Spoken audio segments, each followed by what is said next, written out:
L'intégrale de f de x, c'est égal donc à l'intégrale Vertige. x. Mathématiques. Bonsoir à tous. Alors reprenons l'histoire d'Évariste Galois.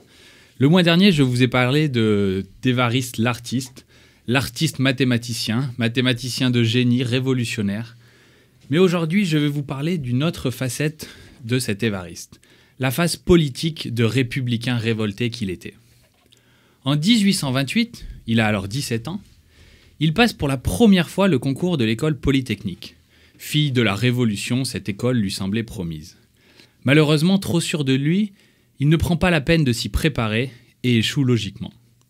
L'année suivante, en 29, il retente sa chance, cette fois mieux préparé, mais échoue à nouveau dans un oral qui sera dans les mémoires. Il critiquera vivement la trivialité des questions qui lui seront posées à l'oral.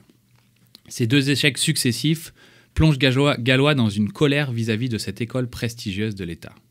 C'est dans ce contexte, quelques semaines plus tard, que son père se suicide. Un suicide sur fond de manigance politique, après qu'une cabale ait été montée contre lui, le maire de Bourg-la-Reine. Ces événements successifs font naître l'esprit de révolte dans la tête du jeune Galois, de plus en plus politisé. En octobre 1829, il rentrera tout de même à l'école normale supérieure et quelques mois plus tard, son histoire va se mêler à l'histoire avec un grand H. Le règne de Charles X est sur le point de prendre fin lors des Trois Glorieuses de fin juillet 1830. Galois souhaite rejoindre cette insurrection de juillet et se battre comme le font les polytechniciens de l'époque. Malheureusement, il n'est pas à Polytechnique mais à l'ENS, et les normaliens sont verrouillés, interdits de prendre part à ces journées de lutte. La frustration monte chez Galois. D'autant plus que ce mouvement populaire est habilement détourné de son véritable sens pour donner naissance à une société faussement libérale réunie autour du duc d'Orléans, Louis-Philippe. Cette manœuvre de banquier conduit le républicain Galois à développer une véritable haine envers ce nouveau roi. Il va lutter comme il le peut contre ce nouveau pouvoir bourgeois. Galois est pour la voix du peuple, des oubliés, contrairement à ses camarades de l'ENS qui se rangent lâchement derrière le nouveau pouvoir après avoir soutenu Charles X jusqu'aux ordonnances. Chacun pense à son avenir, une tranquille chaire de professeur. La rébellion de Galois commence au sein de l'ENS. Il publie une lettre sur l'enseignement des sciences dans laquelle il appelle à l'insubordination et dénonce la médiocrité des mandarins et la spéculation des éditeurs scolaires. 2 jours plus tard, le directeur de l'école se fait un plaisir de l'exclure. Mais l'histoire suit son cours. En mai 1831, la Société des Amis du Peuple, dont fait partie Galois, organise un grand banquet pour fêter l'acquittement des membres de la garde nationale arrêtés par Louis-Philippe.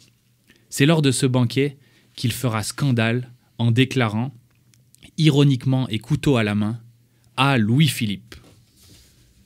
Pour le roi, c'est une incitation au régicide et le jeune Évariste est arrêté le lendemain, direction la prison de Sainte-Pélagie. Heureusement pour lui, le chef d'accusation, incitation au régicide, ne permettra pas son inculpation.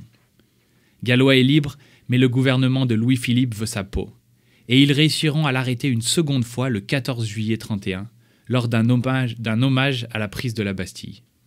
La veille de son 20e anniversaire, Galois est condamné à 6 mois de prison pour port d'armes prohibé. Retour à Sainte-Pélagie. Malgré tout, ce gamin trouve la force de continuer son œuvre mathématique en prison. Il y écrira 2 mémoires d'analyse pure. Il est conscient de la qualité révolutionnaire de ses travaux, mais aussi de la nécessité d'être lu. La préface de ses mémoires est un petit bijou que je vous recommande. Il y parle de ses recherches tout en dressant une critique acerbe de la société, comme le montrent ces quelques lignes. « Si j'avais à adresser quelque chose aux grands de ce monde, ou aux grands de la science, je jure que ce ne serait point des remerciements.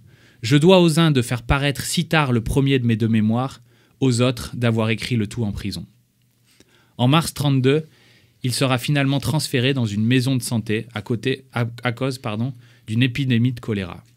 Il y fera la rencontre d'une demoiselle dont il tombe follement amoureux, mais le moins que l'on puisse dire, c'est qu'elle n'est pas vraiment consentante. Après l'avoir repoussée, elle sera la cause d'une provocation en duel par l'un de ses anciens compagnons. Un duel certainement arrangé, lors duquel Évariste Galois perdra la vie le 31 mai 1932, à 20 ans seulement. Mais laissez-moi vous parler de la veille de ce duel. Galois s'entraîne un peu au tir, ironie de l'histoire, avec un polytechnicien. La discussion devenant rapidement mathématique, il tente de lui expliquer les résultats de ses recherches. Les esprits s'échauffent. Le polytechnicien est incapable d'accéder à la profondeur de la réflexion de Galois, comme en témoignent ces mots. « Je ne suis peut-être pas un génie, mais je suis assez bon mathématicien pour vous assurer qu'il n'y a pas aujourd'hui en Europe une seule personne pour vous suivre dans vos raisonnements, monsieur Galois. Que vous soyez un prophète ou un fou, le résultat est le même, puisque vous ne trouverez personne pour transmettre votre pensée. » Ces propos sont d'une extrême violence, mais pour Galois, c'est simplement une preuve supplémentaire qu'il a trop d'avance sur son temps.